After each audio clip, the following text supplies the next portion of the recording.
मिथिला सुरसँ हम कंचन झा सब गोटे के प्रणाम करै छी और आइ अपने सबके एकटा नचारी गीत गाबि कऽ सुना रहल छी। आशा करै छी ई गीत अपने सबके नीक लागत। जय मिथिला, जय मैथिली, धन्यवाद। सुनू ई गीत। छोटे छोटे रोरी गरैया यो भोला हमरा चललो ने जाइए। छोट छोट रोरी गरैया यो बाबा हमरा चललो ने जाइए। चललो ने जाइए महादेव बुललो ने जाइए। चललो ने जाइए यो बाबा बुललो ने जाइए। तई पर सो पैर पकैया यो बाबा हमरा चललो ने जाइए। तई पर सो पैर पकैया यो बाबा हमरा चललो ने जाइए। डर लगैया देखी जंगल झाड़ी। डर लगैया देखी जंगल झाड़ी। ऊंच नीच रास्ता बाबा पहाड़ पहाड़ी। ऊंच नीच रास्ता यो बाबा पहाड़ पहाड़ी।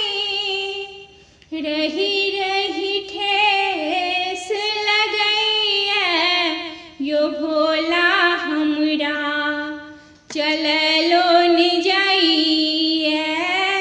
रही रही ठेस लगैया यो भोला हमरा चललो ने जाइए।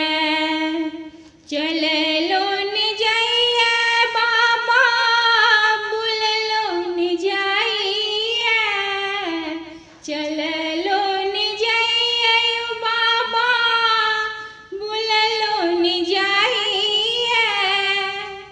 तई पर सो पैर पकैया यो भोला हमरा चललो ने जाइए।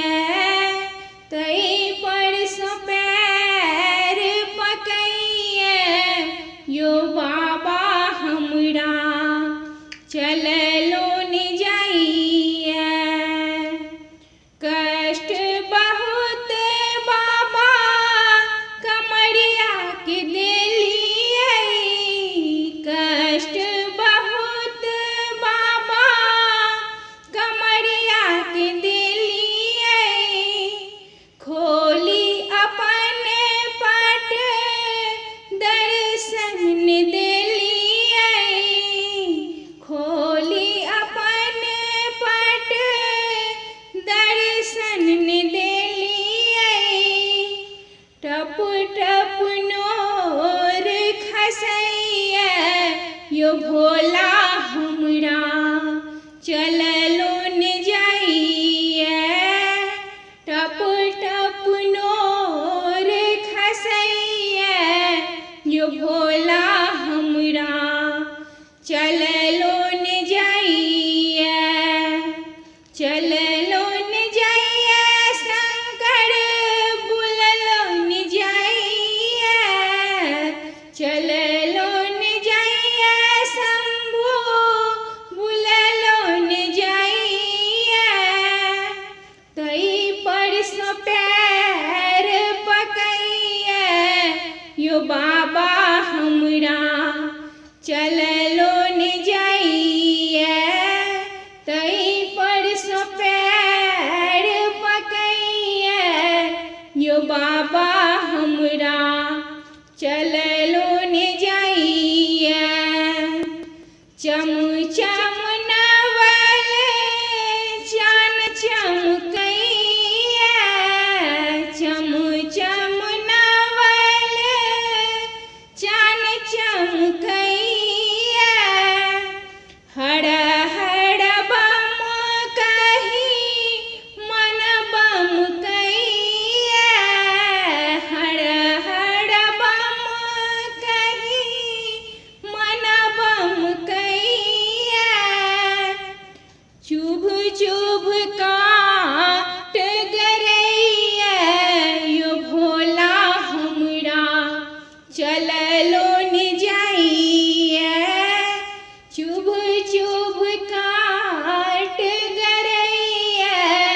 चल